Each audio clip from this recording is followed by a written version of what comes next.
Cintaku pada Allah, cintaku karena Allah, karena Allah telah mencintaiku sebelum cinta itu ada. Assalamualaikum warahmatullahi wabarakatuh. Assalamualaikum warahmatullahi wabarakatuh. Alhamdulillahirabbil alamin. Saya Alexander Abu Taqi Mayestino atau ATM, dan malam ini sebenarnya hendak berpamitan ke ini kantor PP Pimpinan Pusat Majelis Tabligh Muhammadiyah Pusat, Pimpinan Muhammadiyah Pusat, ya kan?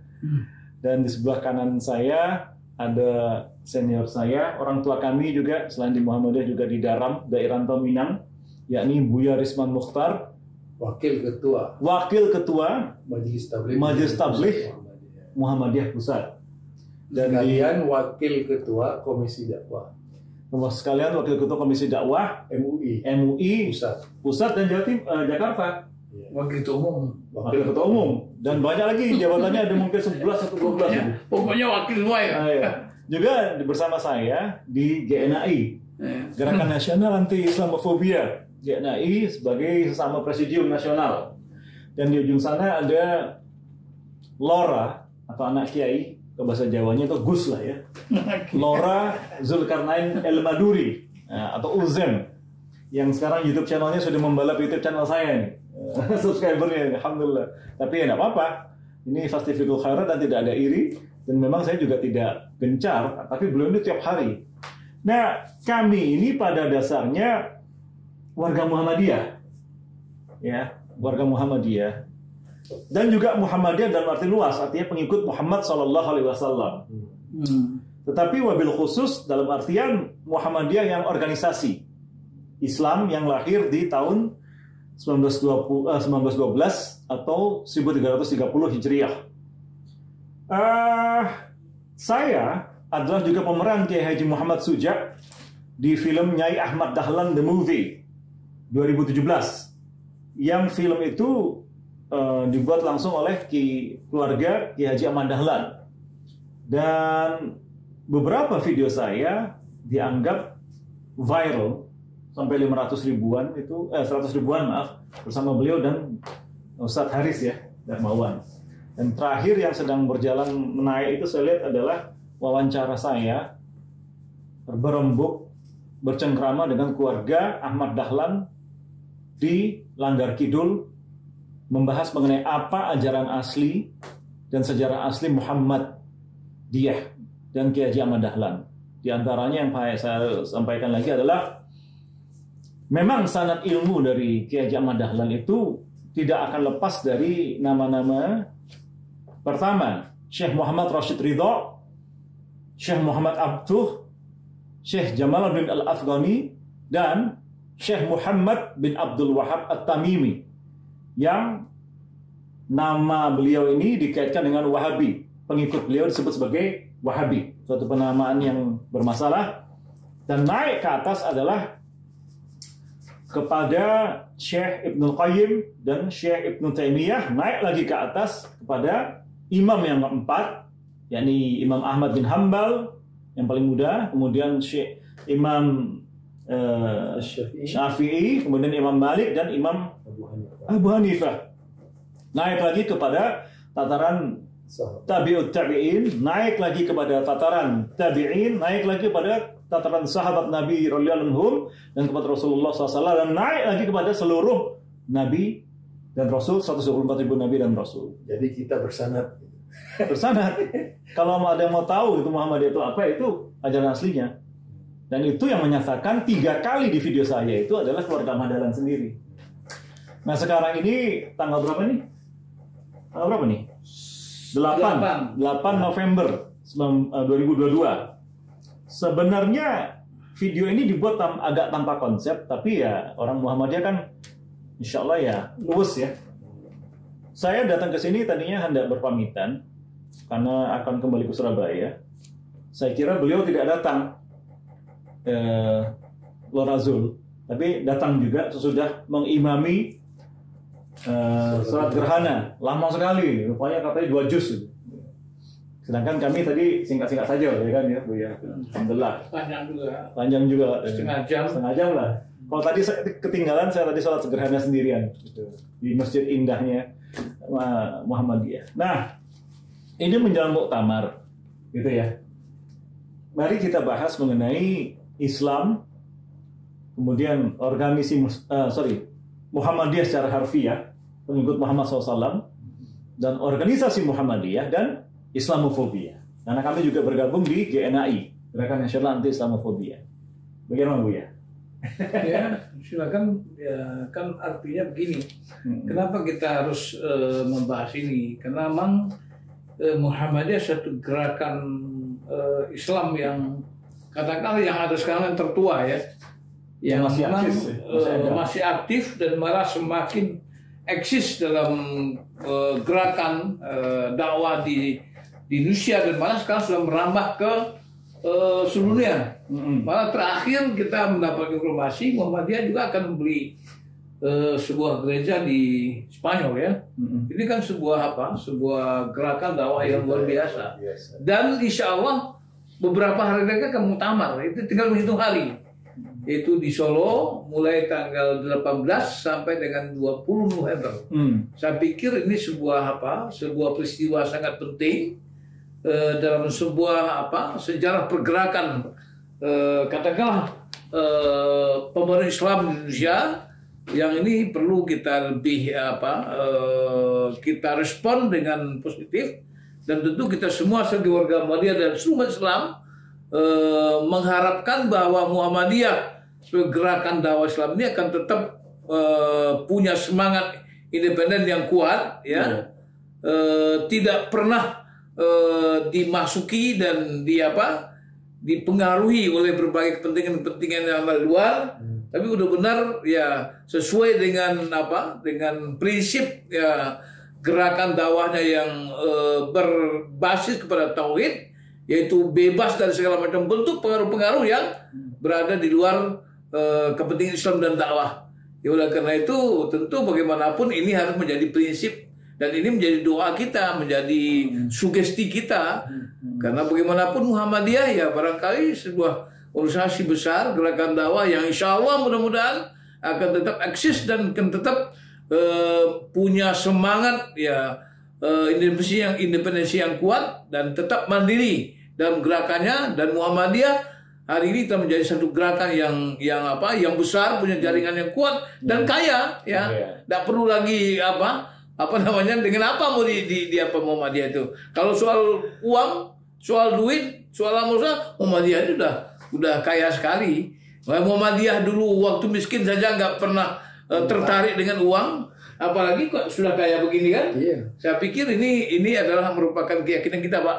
Saya rasa itu yang perlu saya berikan pertama ini dalam rangka bincang-bincang kita menghadapi muktamar ke-48 ini dengan satu doa. Mudah-mudahan ini muktamar yang akan tetap mempertahankan manhaj gerakan Muhammadiyah, mengawal ideologi Muhammadiyah. Jangan sampai Muhammadiyah kemudian dengan berbagai kepentingan ada di luar Muhammadiyah menjadi mempengaruhi berbagai keputusan-keputusan dan kebijakan-kebijakan perserikatan, baik dalam rangka pemilihan pimpinan maupun dalam merumuskan program dan langkah-langkah kebijakan strategis berikutnya. Untuk ini menciptakan muktamar yang bersih, bagaimana ini dia?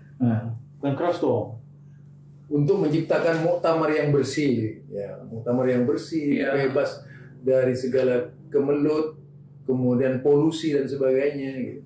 Ya tentu ngomong terus terang aja dari intervensi keuangan, ya kan? Mengenai money politics. Iya, artinya begini, saya pikir dan ini saya penunggangan ya. Penumpang gelap. Ya Muhammadiyah itu sebetulnya kan yang sangat cerdas ini. Pak Haidar kan sempat ngomong ya, dan tadi juga dari Pak Amin Rais ya, agar Muhammadiyah bisa mandiri dan jangan memilih orang yang sering ke istana juga apa tadi? Ya itu kan artinya imbauan Pak Amin lah. Kayaknya muktamar kali ini agak anget ini, agak menjelang panas nih. Bagaimana Bu ya untuk membersihkan? Saya sebetulnya begini, saya berkeyakinan ya.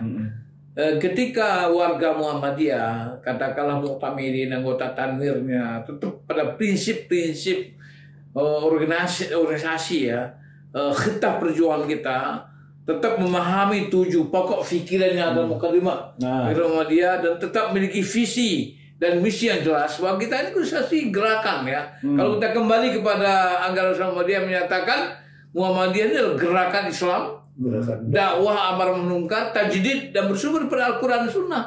Itu adalah merupakan prinsip yang jelas itu. Nah, kalau kita berangkat dari prinsip ini, berarti apapun yang dilakukan Muhammadiyah ini visinya jelas, menegakkan menjunjung agama Islam sehingga turun meski tidak ada satu kepentingan yang lebih besar dibanding dengan kepentingan bagaimana mengawal dakwah ini, dan Islam ini betul-betul kita wujudkan satu kehidupan yang nyata dan bisa mempengaruhi ya kehidupan bangsa yang mayoritas muslim. Ya. Maaf saudara-saudara, maaf di luar skenario tapi masih ngerekam terus nih. Maaf saudara-saudara, ini tadi jatuh mungkin berapi-apinya beliau nih.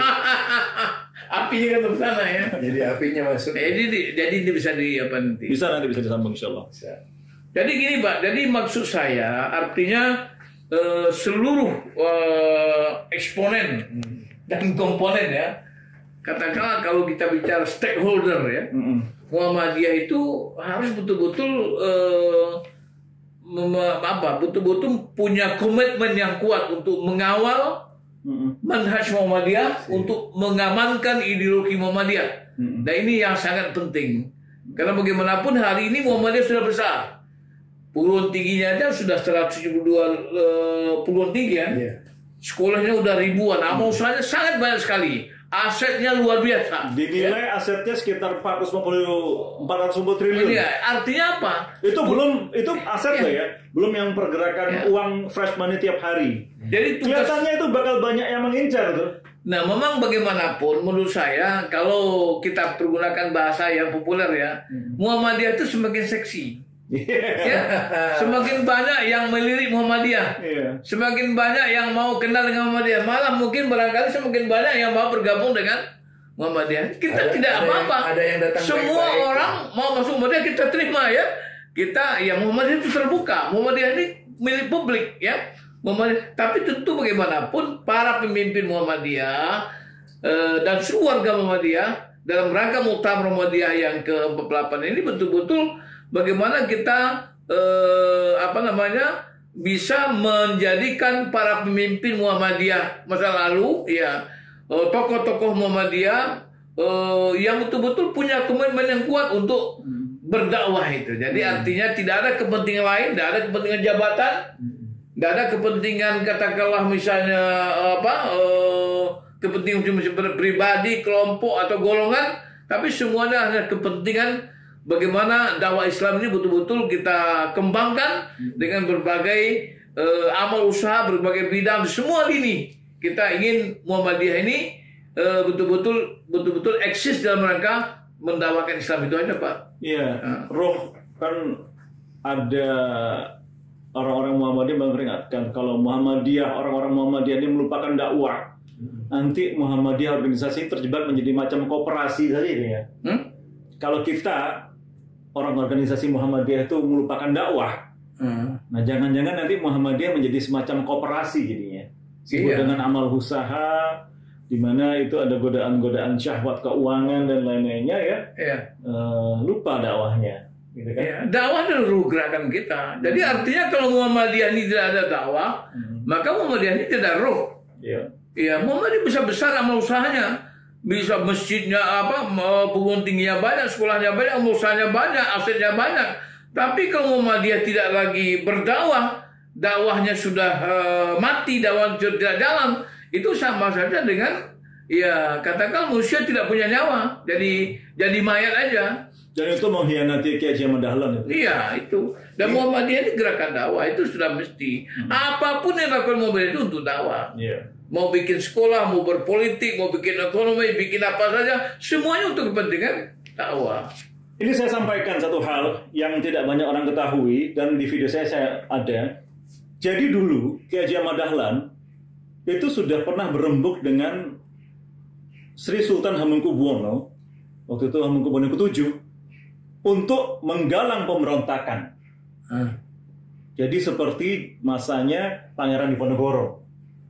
Tetapi kemudian hasil terakhir rapat itu adalah kalau kita tidak siap, maka akan terjadi kejadian seperti ditumpasnya Pangeran Diponegoro, di mana kemudian banyak ulama dan santri ribuan wafat. Maka Muhammadiyah dalam artian Kiai Haji Ahmad Dahlan jalannya memutar, menyiapkan dulu kesehatan dengan PKU-nya, ya, penolong kesamsaran umat, kemudian membangun sekolah-sekolah, mulai mengajarkan bahasa Indonesia, huruf Latin, ya, sehingga beliau dikatai kiai palsu, kafir, Wahabi. Wahabinya karena mendakwahkan anti TBC, anti tahlil bid'ah khurafat, ya, dan hendak dibunuh di Banyuwangi oleh golongan Islamofobia Jawa Timur. Itu Banyuwangi itu betul hendak dibunuh. Dan langgar beliau, langgar kidul itu dibakar. Di antaranya juga karena meluruskan arah kiblat dan anti TBC. Nah, menurut antum berdua, panjenengan berdua, Buya, gua orang awak, jadi Ambo kalau itu orang Jawa Timur, pakai bahasa bapak-bapak yang saya hormati saja. Ada nggak sih tendensi Muhammadiyah ini agak kendor mengenai dakwah, sehingga kemudian beliau itu, Lorazul itu pernah menulis, jangan salahkan orang-orang Muhammadiyah mengaji ke Salafi, betul ya tulisannya, ya? Berbondong-bondong. Sedangkan kita tahu dalam pandangan luar negeri, misalnya Saudi saja, yang dianggap sebagai Ahlussunnah wal Jamaah was Salafiyah itu diantaranya Muhammadiyah, Al-Irsyad, Persis, Dewan Dakwah. Dan kemudian Hidayatullah juga muncul dari Muhammadiyah 1973 kan? Yes. Wahdah, guru-guru yang sekarang disebut sebagai Salafi ya sebenarnya anak atau cucu dari orang-orang Muhammadiyah, Al-Irsyad, Persis, Dewan Dakwah. Nah, ada nggak sih menurut bapak-bapak senior Muhammadiyah ini? Beliau sudah 73 tahun usianya. Beliau berapa, Lora? 59. Saya paling muda. Menurut pengalaman bapak-bapak ini yang sejak awal di Muhammadiyah, karena orang awak biasanya belum Muhammadiyah, ada nggak tendensi Muhammadiyah ini agak kendor masalah dakwah? Ya, sebenarnya begini. Sebetulnya apa saja yang dilakukan Muhammadiyah itu sebetulnya adalah untuk penuntut dakwah, mendirikan sekolah, mendirikan perguruan tinggi, mendirikan masjid, bikin koperasi. Apa saja dilakukan Muhammadiyah itu ada gerakan dakwah. Cuman memang kadang-kadang ya pada satu waktu tertentu memang gerakan-gerakan itu belum maksimal gitu ya. Seperti katakanlah kita misalnya punya perguruan tinggi. Di perguruan tinggi itu beda dengan perguruan tinggi umum. Muhammadiyah ini tidak hanya tridharma ya. Yeah. Tapi Muhammadiyah ini catur dharma ya. Apa tuh? Catur dharma itu di samping dharma yang biasa tiga itu keilmuan, penelitian dan segala macam itu, dan pengabdian masyarakat, dan yang keempat itu adalah al-Islam dan kemuhammadiyahan. Ini keunggulannya. Ini keunggulan di apa nih? Di perguruan tinggi Muhammadiyah itu keunggulan ini. Artinya apa?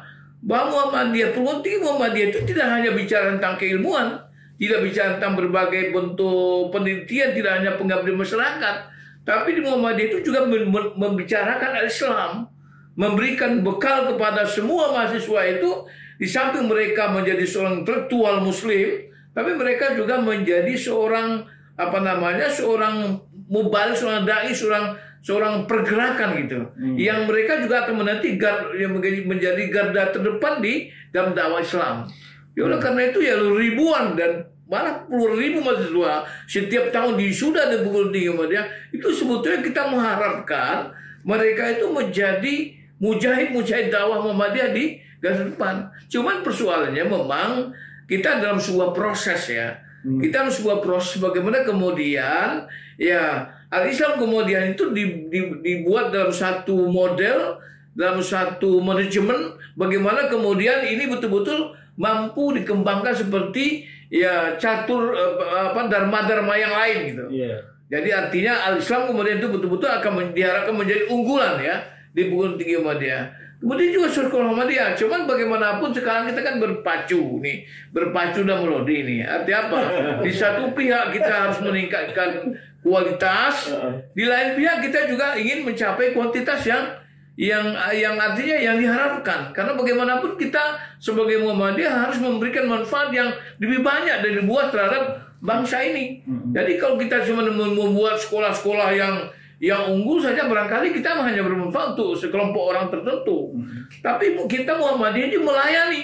Ada sekolah yang barangkali bisa melayani, yang marketnya adalah orang-orang yang katakanlah ingin mendapatkan pelayanan pendidikan yang lebih maksimal. Tapi juga kita harus menyiapkan juga pendidikan-pendidikan yang bisa dijangkau oleh ya katakanlah sebagian besar masyarakat kita ini yang sekarang ini katakanlah masih dalam taraf ekonomi yang lemah. Jadi oleh karena itu memang ya beragam lah artinya di Muhammadiyah ini. Ada sekolah yang sudah bagus, ada sekolah yang katakanlah masih dalam dalam mujahadah yang tinggi, dan malah ada sekolah-sekolah yang barangkali masih memberikan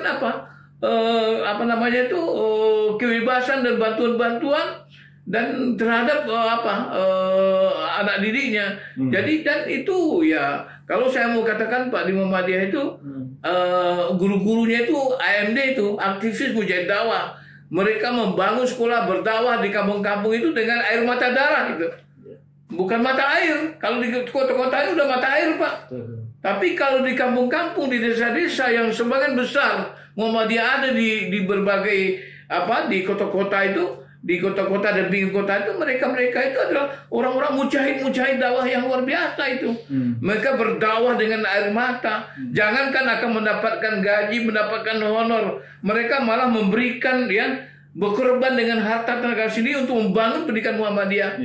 Ya oleh karena itu memang bagaimanapun saya lihat ya, Muhammadiyah ini seperti apa yang dikatakan oleh Yahya Medalan, hidup-hidup di Muhammadiyah dan dengan cara hidup di Muhammadiyah.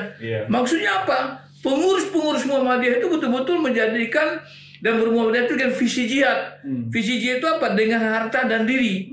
Itu. Jadi pemimpin Muhammadiyah, orang yang akan memimpin Muhammadiyah itu baik dari pusat sampai ke ranting, orang yang betul-betul siap mengorbankan diri dan hartanya untuk Muhammadiyah, tenaga dan pikiran semua dikorbankan untuk Muhammadiyah. Bi amwalikum wa fusikum. Jadi tidak ada, kalau ada misalnya orang mau menjadi pemimpin Muhammadiyah sekadar menjadikan Muhammadiyah sebagai wasilah untuk mengantarkan dia kepada satu kepentingan tertentu, katakan di bidang ekonomi atau jabatan, menjadi pejabat kekuasaan segala macamnya, politik itu sebetulnya enggak bisa dibenarkan. Itu di luar apa yang menjadi prinsip daripada perjuangan Muhammadiyah.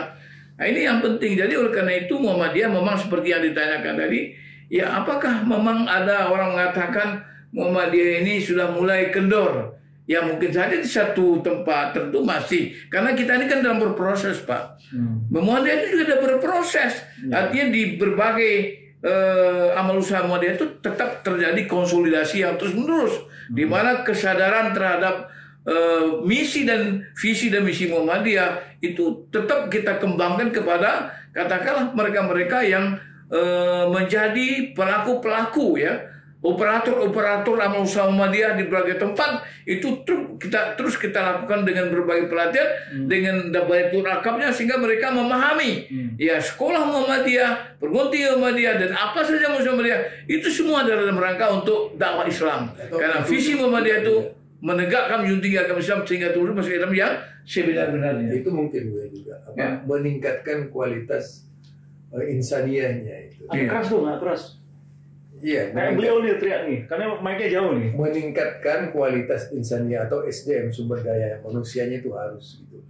Apakah itu yang berkaitan dengan agama, keilmuan, atau bidang-bidang yang ditekuni di Muhammadiyah, itu harusnya semua didukung dari disiplin ilmu gitu. Iya. Nah, itu maksud saya. Jadi artinya yang ditingkatkan itu kalau kita bicara tentang kualitas insaniyahnya, tentu kita bagaimana juga membangun ya sumber daya manusianya yang betul-betul memahami ya dengan baik secara bidang. visi misinya dan juga strateginya. Iya. Nah, untuk melaksanakan bagaimana untuk mencapai tujuan itu. Iya. Jadi misalnya seperti kita mau perguruan tinggi nih, sekolah segala macam, mereka yang katakanlah menjadi badan pelaksananya, termasuk juga sebagai katakanlah sebagai majelis misalnya Dikdasmen atau majelis pendidikan tinggi, mereka harus tahu persis apa yang menjadi misi Muhammadiyah perguruan tinggi. Apa yang menjadi misi Muhammadiyah di sekolah itu yang penting. Nah, ini tentu perlu program. Nah, inilah muktamar ini penting membaca realitas yang seperti itu, kemudian ke depan ya bagaimana kita membangun langkah seperti itu. Itu lagi Bu ya. Jadi perguruan tinggi Muhammadiyah tidak hanya menjadi transit gitu. Oh ya, jelas itu yang banyak sekarang kan transit Bu ya. Ya artinya begini. Gimana tuh? Menjadi tempat lewat aja gitu. Lewat aja, habis tempat lewat. Iya. Dan memang sebetulnya begini Pak, artinya memang bagaimanapun ini sebuah realitas. Ketika kita berada di ruang publik, Muhammadiyah ini memang hadir bukan hanya untuk kepentingan umat Islam. Ya, apalagi hanya untuk kepentingan umat, kita hadir dan untuk kepentingan bangsa. Yeah. Nah, maksudnya apa? Memang bagaimanapun kita harus siap ya menjadi sebuah amal usaha terbuka. Katakanlah seperti di Indonesia Timur misalnya. Itu katakan di NTT itu, di Kupang itu mahasiswa Muhammadiyah itu mungkin 80% adalah non-muslim. Dan juga katakan misalnya di Papua misalnya, di Sorong, itu juga mayoritasnya adalah non-muslim. Tapi bagi Muhammadiyah ini ada sebuah upaya pencerdasan masyarakat bangsa, dan ini kontribusi Muhammadiyah terhadap bangsa. Dan tapi ketika Muhammadiyah ikut mencerdaskan masyarakat bangsa, itu termasuk bagian dari dakwah. Karena apa? Ada keyakinan kita, ketika manusia sudah sampai kepada satu kecerdasan yang lebih tinggi, kepada satu pemahaman yang sudah sampai kepada kebenaran yang hakiki, nah insya Allah nanti ada Muhammadiyah akan menghantarkan mereka kepada kebenaran-kebenaran yang hakiki juga. Nah itu jadi walaupun nanti soal nanti kemudian mereka dapat hidayah atau tidak, itu kan urusan Allah SWT ya. Nah, jadi Muhammadiyah tugasnya mencerdaskan. Ya seperti juga Nabi Muhammad SAW dan para sahabat juga melakukan ekspansi kepada di Afrika dan segala macam itu. Itu kan sebetulnya langkah pertamanya ke pencerdasan. Ya mencerdaskan masyarakatnya dulu. Karena begini, ketika masyarakatnya cerdas, mereka sudah berpikir dengan baik dan benar, mereka kan mampu ya menerima dakwah itu. Tetapi ketika mereka tidak cerdas, mereka masih kafir ya. Kafir itu tertutup ya maksudnya, bukan kafir ya. Masih tertutup pikirannya, hatinya untuk menerima kebenaran, maka karena dia tidak cerdas, maka ini adalah sebuah sesuatu yang menghijab, membatasi mereka untuk kebenaran. Oleh karena itu dibuka pintu itu. Dengan apa? Dengan mencerdaskan mereka. Makanya Muhammadiyah bikin sekolah di mana-mana, tidak hanya untuk Islam, tapi juga untuk non-Muslim. Karena ini juga ada merupakan satu upaya langkah di samping Muhammadiyah itu memang menyiapkan kader-kader persyarikatan, menyiapkan kader-kader umat, tapi Muhammadiyah juga harus menyiapkan kader-kader yang akan memimpin bangsa menjadi garis lurus bangsa ini ke depan. Itu Pak. Maksudnya itu Bu ya. Ini kan sering kecolongan kita Bu ya. Kecolongannya tadi itu kita perguruan tinggi banyak, gitu ya. Perguruan tinggi banyak. Oke, kita taruh aja itu rahmatan lil alamin lah. Iya. Kepada Tetapi masalahnya kemudian kita tidak punya kader Bu ya. Ini masalahnya. Ya. Nah, inilah barangkali mungkin menurut saya muktamar ke depan harus membaca dari seperti ini dan harus menyusun strategi yang lebih tepat lagi, yang lebih strategis lagi. Gimana kemudian di berbagai perguruan tinggi Muhammadiyah itu memang harus ada satu konsep yang jelas, satu langkah strategis yang jelas. Kemudian di sebagian dari mereka itu betul-betul mampu menjadi generasi penerus perserikatan ini. Itu, ya. Ini yang penting. Kok sekarang rasanya banyak ya yang sudah lupa ke Muhammadiyahan gitu. Agak-agak lupa nih, generasi bawah-bawah ini ada lupa ke Muhammadiyahan yang asli. Bahkan rasanya ada yang mencoba masalahnya yang saya perhatikan di perguruan tinggi Muhammadiyah seperti PHIWM misalnya, Pedoman Hidup Islami Warga Muhammadiyah. Nah ternyata di kalangan mahasiswa cuma dia bersifat ekstrakurikuler gitu, tidak bersifat akademisi gitu. Nah tentu saja ini yang mungkin kurang perhatian karena bersifat ekstra saja gitu. Ya. Harusnya paling tidak menjadi mata kuliah. Nah, sebetulnya ini sebetulnya dilematis, Pak. Sebetulnya kalau di perguruan tinggi itu sudah jadi mata kuliah. Al-Islam kemudian itu dari mata kuliah. Di program doktor saja, AIK itu termasuk mata kuliah yang harus diambil oleh mahasiswa. Persoalannya memang pertanyaannya malah apakah dengan mata kuliah itu sudah mampu memberikan jaminan akan melahirkan? Belum tentu juga. Bisa menjadi jiwa. Iya, kenapa? Karena bagaimanapun kalau itu baru transformasi ilmu pengetahuan, mempelajari memahami Islam kemudian secara kognitif, itu juga belum jaminan mereka jadi kader.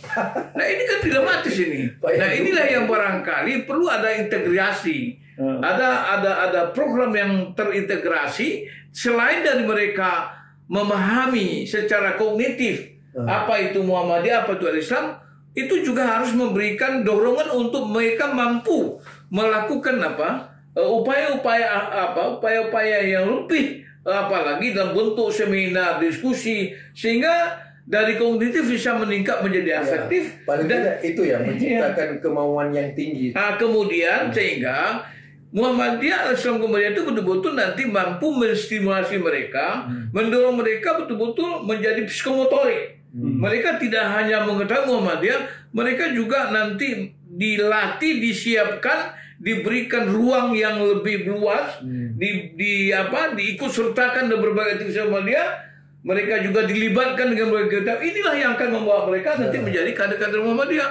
Kalau cuma mereka belajar Muhammadiyah, belajar Islam, tapi kemudian mereka tidak diberi ruang yang lebih luas, tidak bisa. Satu contoh Buya, kan Muhammadiyah punya PUTM ya, Pendidikan Ulama Tarjih Muhammadiyah.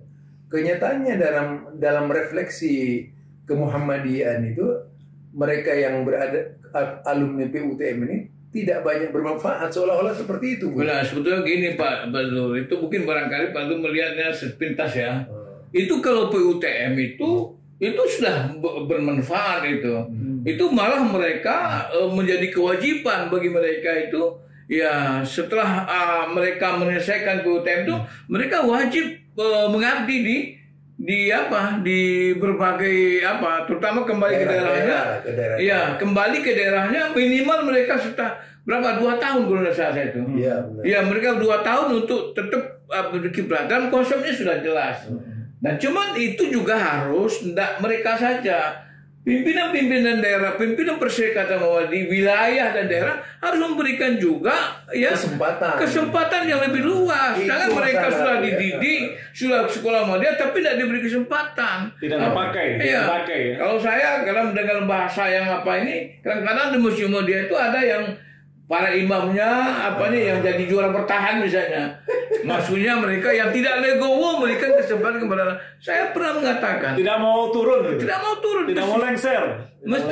Mestinya pemimpin Muhammadiyah itu ya, karena bagaimanapun kita harus menyadari pemimpin yang sukses berhasil itu bukan pemimpin yang bisa memimpin sampai dia mati, tapi pemimpin yang bisa menyiapkan generasi yang akan melanjutkan tugasnya ke depan. Seperti Rasulullah SAW menyiapkan Abu Bakar, Umar, bisa aja kan misalnya ada orang yang merasa bangga sebagai pengurus jenazah misalnya, yang memandikan orang mati. Sampai ada yang mengatakan di kampung ini tidak ada yang bisa memandikan orang mati kecuali saya. Itu bukan karena itu. Nanti ada harapan dia kalau mati dan dimandiin. Karena dia yang bisa sendiri mati. Dia sendiri yang bisa mandiin orang mati di kampung itu kan. Dia tidak membuat kader. Nah, ini waktu saya semakin habis. Apa masalah yang dihadapi Muhammadiyah terbesar saat ini? Ya, kalau saya pikir, kalau menurut saya ini kan kita ini terbatas ya. Saya tidak bisa juga mengatakan wah ini kan. Masalah memang bagaimanapun kita tetap harus komitmen terhadap penguatan ideologi. So bagaimanapun ke depan menurut saya semangat perjuangan, semangat dakwah, semangat melakukan upaya-upaya memperjuangkan terwujudnya visi misi itu tidak terlepas daripada kekuatan ideologi yang ada dalam diri setiap kader. Bagaimana setiap kader betul-betul memahami visi dan misi gerakannya, dan dia betul-betul mampu ya menyiapkan dirinya untuk menjadi orang yang katakanlah kader-kader itu kan kelompok elit ya.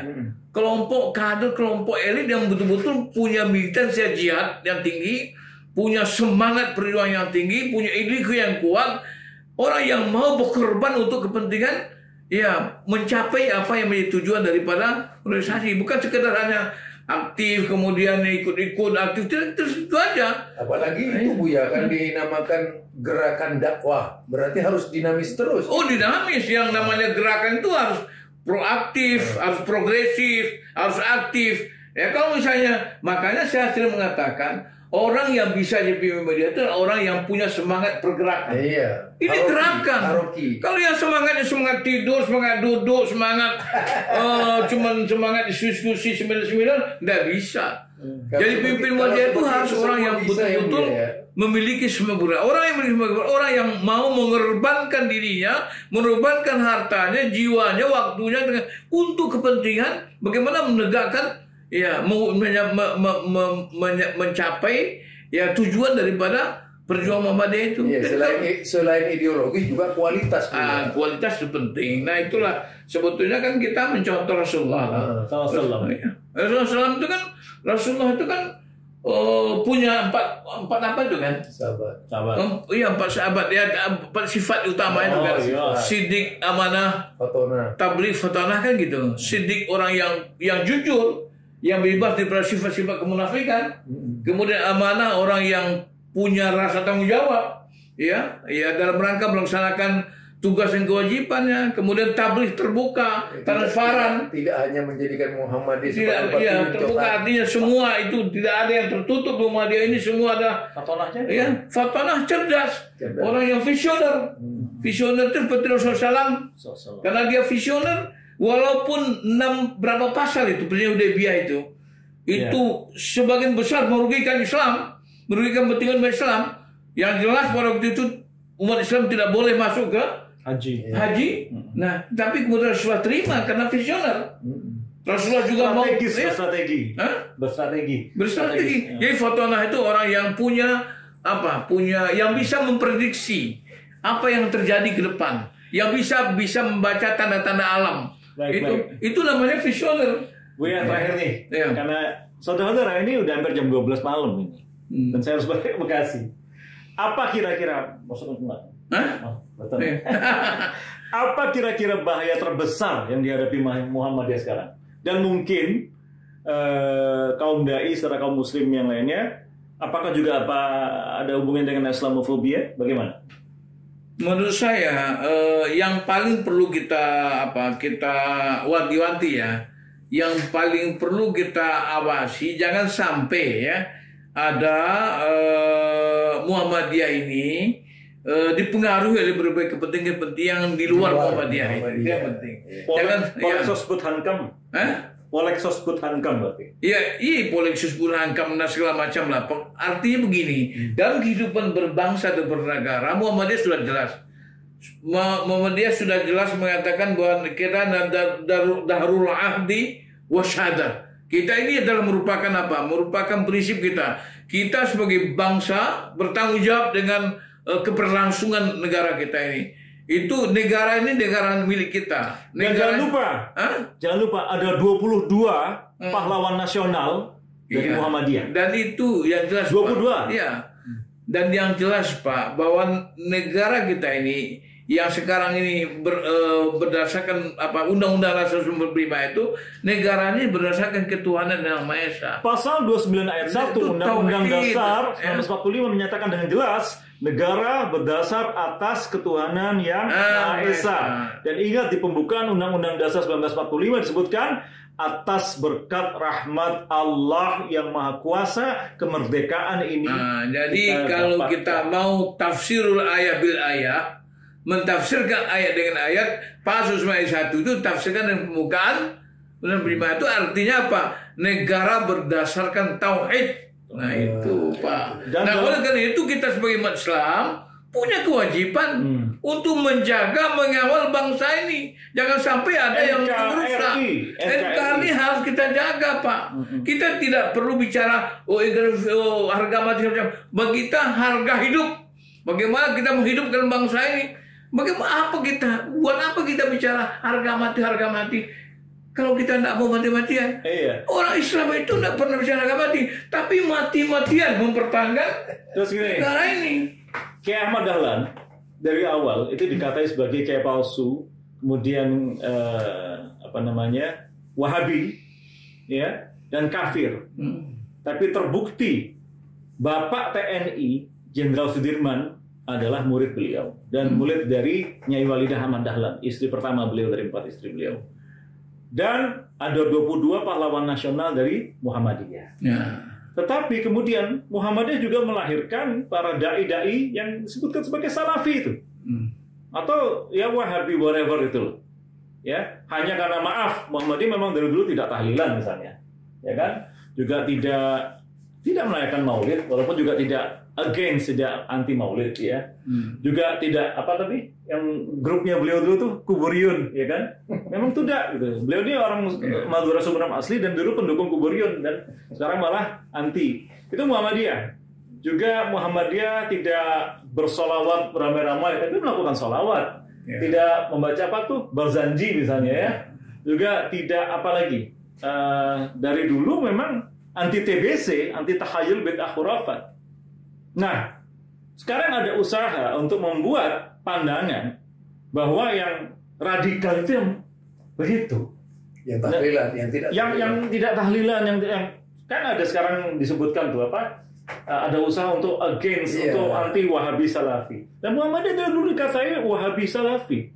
Dan Muhammadiyah memang dari sanad tadinya itu, sanad ilmunya itu jelas mengikuti Ahlussunnah wal Jamaah was Salafiyah sampai salafus saleh. Jadi saya kira ini masalah pelintir istilah. Sebetulnya yang paling toleran itu Muhammadiyah. Muhammadiyah tidak mempersoalkan orang Mu'tazilah. Tapi kan tidak pernah ini Muhammadiyah. Artinya Muhammadiyah walaupun paling toleran, tidak pernah ngaku paling toleran itu ya. Iya, itu artinya saya maksudkan. Jadi kalau ada orang yang misalnya itu harus dihapuskan, harus dinyatakan segala macam, tidak mau berbeda dengan orang lain, itu sebetulnya sikap yang sangat tidak toleran. Muhammadiyah ini orang mau tahlilan silakan, orang mau apa sih? Tapi kami tidak. Ya. Muhammadiyah itu hanya satu yang tidak bisa terlalu menawar, itu bid'ah tidak terlalu menawar untuk Muhammadiyah sendiri. Kalau orang lain, jangankan berbeda soal bina atau berbeda Tuhan saja juga silakan gitu. Ada yang mau Buddha, ada yang mau Hindu, ada yang mau Kristen, itu tanggung jawab mereka masing-masing. Cuma sekarang ini ada penggiringan menuju penyamaan itu loh. Yang nggak sama dengan mereka lantas dianggap radikal. Sebetulnya kadrun. Yang menganggap itu yang radikal. Sebetulnya kalau orang mau tidak radikal, silakan aja orang mau. Itu sama Bu ya, maling teriak maling. Jadi kalau dalam dalam Undang-Undang Dasar kita pasal 9 ayat 2-nya kan kita negara menjamin kebebasan setiap penduduk untuk melaksanakan agama kepercayaan itu konstitusi RI dan NKRI. Jadi kalau ada orang yang mencikarai atau merecoki paham-paham orang lain yang berbeda dengan dia, itu sebetulnya dia sudah melawan, sudah bertentangan dengan prinsip yang ada dalam Undang-Undang 1945 itu. Ngomong-ngomong tadi bicara mencekaruhi, itu bicara istilah caro Minang, caro Elwak. Di antaranya orang yang dimaki sebagai Wahabi, kadrun, ekstrim itu adalah Buya Muhammad Nasir. Sedangkan Buya Muhammad Nasir itu adalah pemersatu NKRI dengan mosi integral M. Nasir. Tidak akan ada NKRI ini kalau Buya Muhammad Nasir. Kalau itu saya mau sampaikan satu ya. Indonesia itu sehari setelah merdeka saja itu sudah ada ancaman disintegrasi dari masyarakat Indonesia Timur. Yang mengaku Indonesia Timur yang menyampaikan kepada Laksamana Maeda bahwa kalau 7 kata lebih dari kata itu tidak dicoret, katanya dia akan keluar dari Indonesia. Nah, pertanyaannya, tahu nggak kita bahwa yang melakukan inisiasi, melakukan lobby-lobby penting pada itu dengan pemimpin-pemimpin Islam yang masih ada di Jakarta waktu yang saya sudah mulai pulang ke Mesir setelah setelah rapat BPPKI itu selesai. Nah, siapa? Itu namanya Ki Bagus Sukusumo dan Kasman Sudarmojo. Yang Ki Bagus Sukusumo adalah adik dari Kiai Haji Muhammad Sujak. Itulah yang kemudian melakukan lobby-lobby yang kemudian, nah, dengan inisiatif berdua, kemudian dengan Muhammad Hatta mencari sebuah opsi, solusi yang sangat yang sangat bisa diterima ketika itu oleh tokoh-tokoh Islam, yaitu 7 kata di Piagam Jakarta itu dihilangkan, diganti dengan ketuhanan yang Maha Esa. Jadi Pancasila yang hari ini yang cucunya itu adalah sila pertama ketuhanan yang Maha Esa, sila kedua kemudian ada beradab, sila ketiga persatuan Indonesia yang kita anggap kerakyatan bina kemasyarakatan, sila kelima keadilan, itu adalah Pancasila yang lahir pada tanggal 18 Agustus 1945. Bukan 1 Juni. Bukan 1 Juni. Dan ini siapa pelaksananya? Siapa operatornya? Ki Bagus Sukusumo, Kasman Sudarmojo.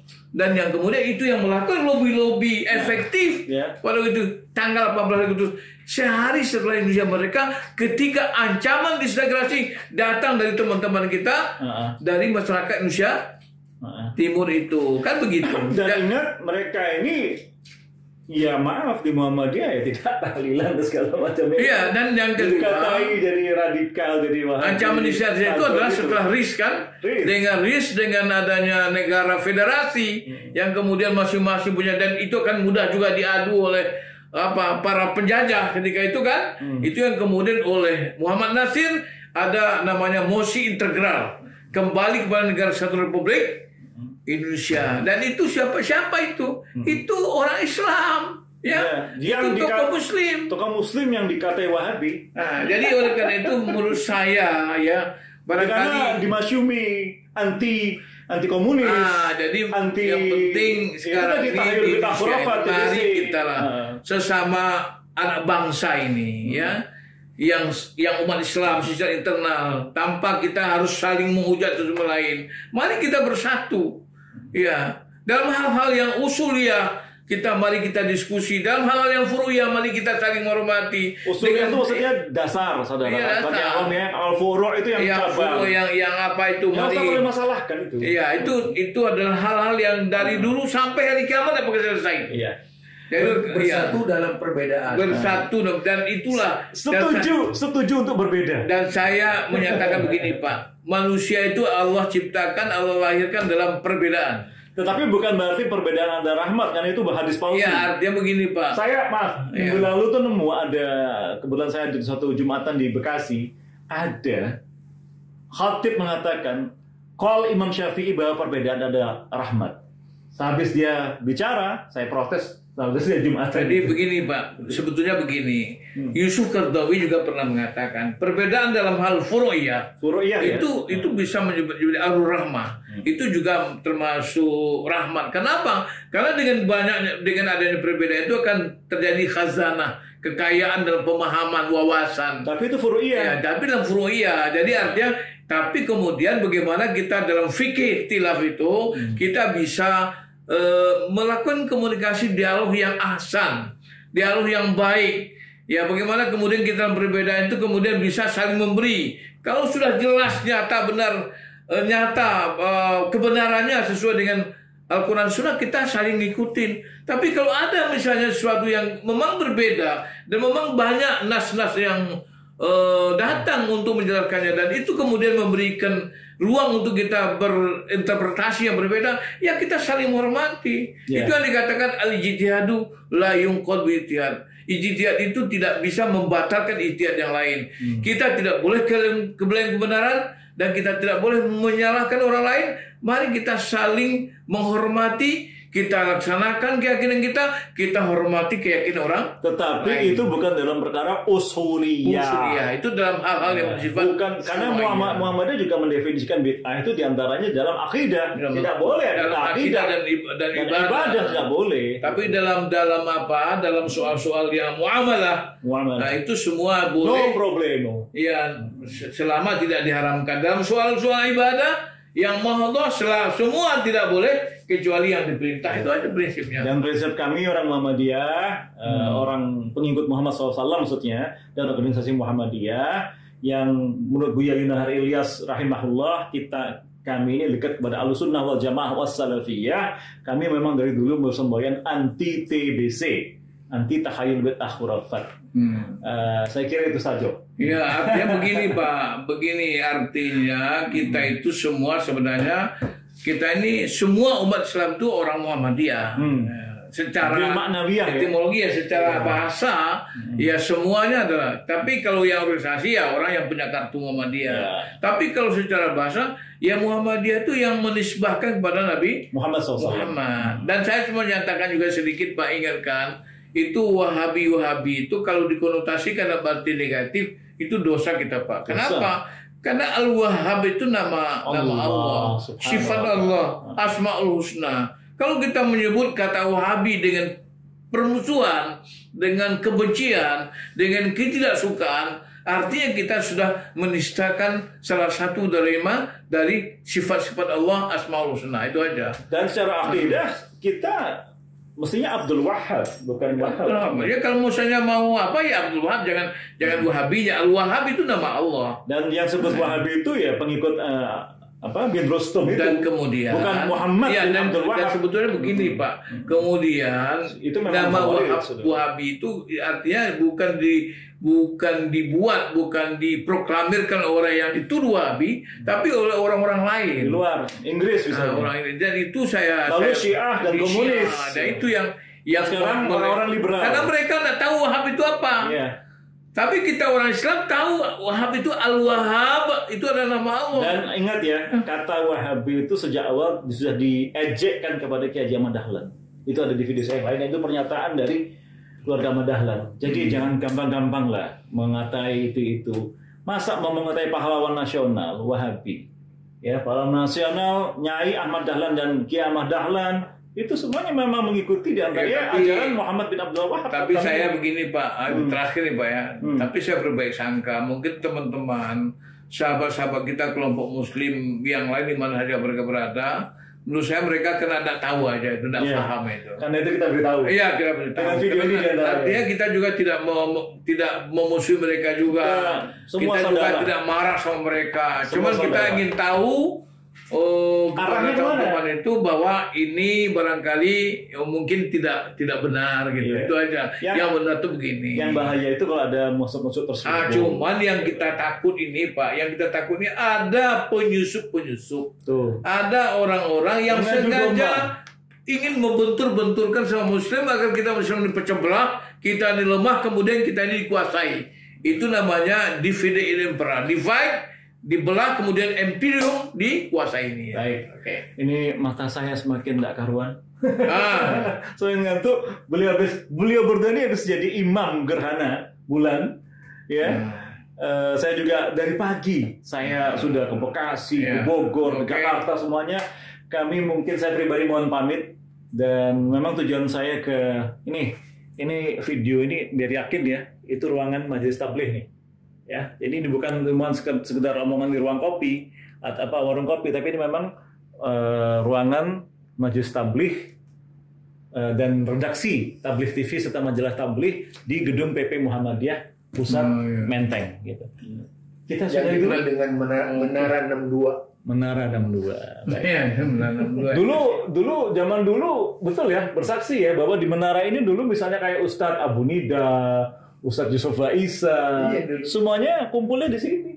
Betul ya? Tahun 90-an. Oke. Baik, ini gedung ini sekarang sudah megah, alhamdulillah. Dulu belum megah pun sudah menjadi tempat pembelaan umat, tempat pergerakan dan dakwah ya. Dan Muhammadiyah itu lebih tua daripada Republik Indonesia. 1912, Al-Irsyad 1914, Persis 1923, Nahdlatul Ulama 1926, Al-Wasliyah itu 1930, Matlabul Anwar 1936, lalu ada apa? Tarbiyah ya, Bu ya. Dan itu. Kemudian 1954 ada Nahdlatul Watan, 1967 ada Dewan Dakwah Islam Indonesia. Itu semua orang muslim banyak sampai situ. Masa iya sih muslim ini mau memberontak sama negara ini? Kan tidak mungkin. Baik, itu aja. Ada kata-kata terakhir nih? Ya, terakhir mari kita semua umat Islam bersatu, berjamaah dalam rangka menegakkan kebenaran tauhid, kebenaran Allah SWT, dan tetap dalam komitmen kita selalu berpihak kepada yang benar dan selalu berada pada Shiratal Mustaqim. Ada lagi, berbeda itu indah. Ya, itu. Oke. Kayak ini berbeda nih. Saya itu orang Madura asli itu. Sumeneb. Beliau orang Payakumbuh ya. Ya, benar. Payakumbuh orang Minang. Kalau Ambo, saya orang terjamin, terlahirkan Jawa, Minang plus Sumeneb plus perbedaan. Arab plus Tionghoa plus Eropa insya Allah saya. Yang tak mau perbedaan, orang yang tidak mau indah. Nah itu. Memaksakan kehendak apalagi ya. Memaksakan kehendak apalagi. Baik. Kami ucapkan jazakumullahu khairan katsiran. Semoga Allah membahas Anda sekalian dengan banyak-banyak kebaikan. Doa kifaratul majlis ya. Subhanakallahumma wa bihamdika asyhadu an la ilaha illa anta astaghfiruka wa atubu ilaik. Baca selawat Om. Nanti dikira Muhammadiyah. Nanti dikira Muhammadiyah enggak selawat gitu. Allahumma shalli ala Muhammadin wa ala azwajihi wa dzurriyyatihi kama shallaita ala Ibrahim wa barik ala Muhammadin wa ala azwajihi wa dzurriyyatihi kama barakta ala Ibrahim innaka Hamidum Majid. Kita baca salam ya. Assalamualaikum warahmatullahi wabarakatuh. Cintaku pada Allah, cintaku karena Allah, karena Allah telah mencintaiku sebelum cinta itu ada. Cintaku pada Allah, cintaku karena Allah, karena Allah telah mencintaiku sebelum cinta itu ada. Cintaku pada